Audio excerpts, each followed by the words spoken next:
Hello everyone, কেমন আছো সবাই? আশা করি খুব ভালো আছো।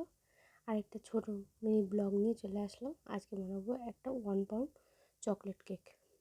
এটা আমার একদম রিপিট কাস্টমার বলতে পারো। খুবই ভালো, আমার অনেক দিনের পরিচিত এক বন্ধু। সে আমাকে দিয়েছিল তার প্রিয় মানুষের জন্য একটা চকলেট কেকের।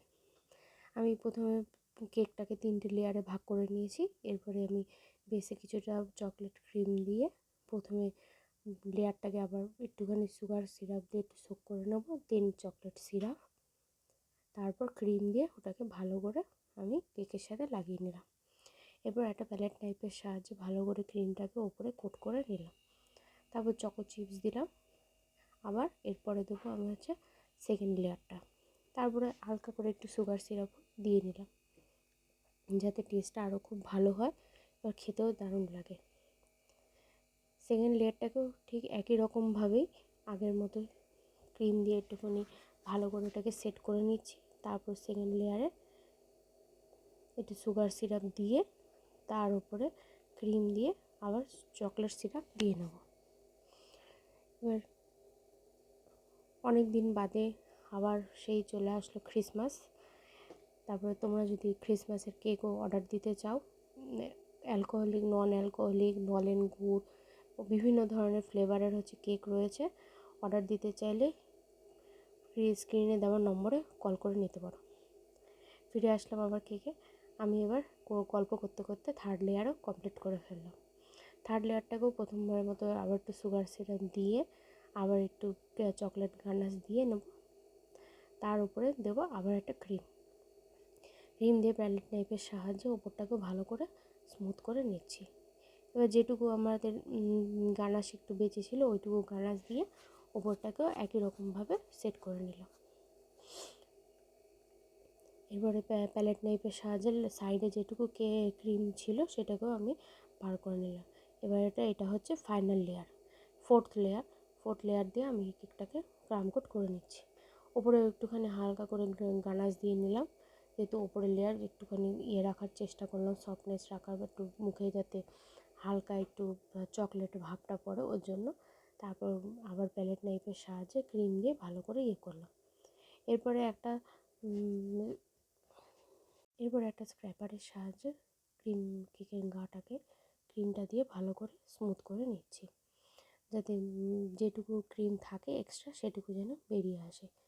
এরপরে প্যালেট নাইফ দিয়ে ওপরটাকেও ভালো করে করে নিলাম।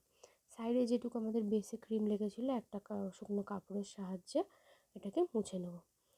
এরপরে আমরা আধ ঘন্টার মতো এটাকে ফ্রিজে সেট করতে দেবো। এবার আমাদের ফাইনাল ক্রিম দিয়ে ডেকোরেশন করা। আমি একটা গ্রিন কালার দিয়ে পাইপিং ব্যাগ, আমার মতো যারা বেকাররা রয়েছে সবারই পাইপিং ব্যাগের সাহায্যে ক্রিম দিয়ে কেক ডিজাইন করতে বেশ সুবিধাও হয়।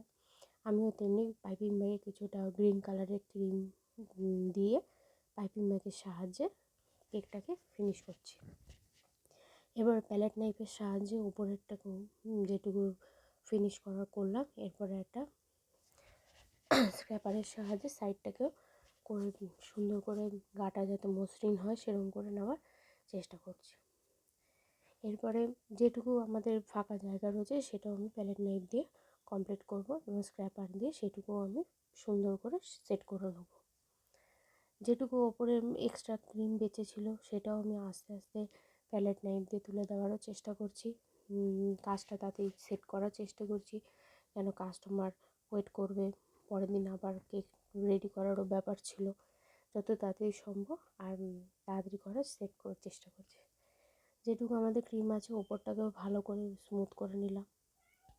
এবার একটা সাহায্যে ব্রাশের সাহায্যে একটু ডেকোরেশনটা ওপরটাকে সাইডটাকেও পাইপিং দিয়ে করে নিই। ব্রাশ দিয়ে ভালো করে গাটাকে করে নিয়ে একটুখানি কম জায়গাটা মনে হচ্ছিলো এক জায়গায় একটুখানি কম ক্রিম লেগেছে, একটুখানি প্যালেট নাইফ দিয়ে আবার ব্রাশ দিয়ে এটাকে ফিনিশ করে নিলাম। তারপরে ফাইনাল কোট হয়ে যাওয়ার পর আমি মোটামুটি ওভারনাইটের মতোই এই কেকটাকে ফ্রিজে রেখেছিলাম। পরের দিন আমার কাস্টমারকে হ্যান্ড ওভার করার সময় দুটো গোলাপ, তার জিপসি বা ফক্স বল দিয়ে ভালো করে ডেকোরেশন করে দিলাম। এবার তোমাদেরও মনে হতে পারে যে এই কেকটা কি 1 পাউন্ড না, বলিয়ে হ্যাঁ কেকটা 1 পাউন্ড। এটা ছিল একটা হাইট কেক, যেটুকু ডেকোরেশন করার ছিল কাস্টমার যেরকম ফটো দিয়েছিল সেরকমভাবে আমি ফটোটার মতে সেম টু সেম করার চেষ্টা করেছি। আশা করি তোমাদের ভিডিওটা খুব ভালো লাগলে লাইক কমেন্ট অ্যান্ড একটু সাবস্ক্রাইব করে দিও। Thank you.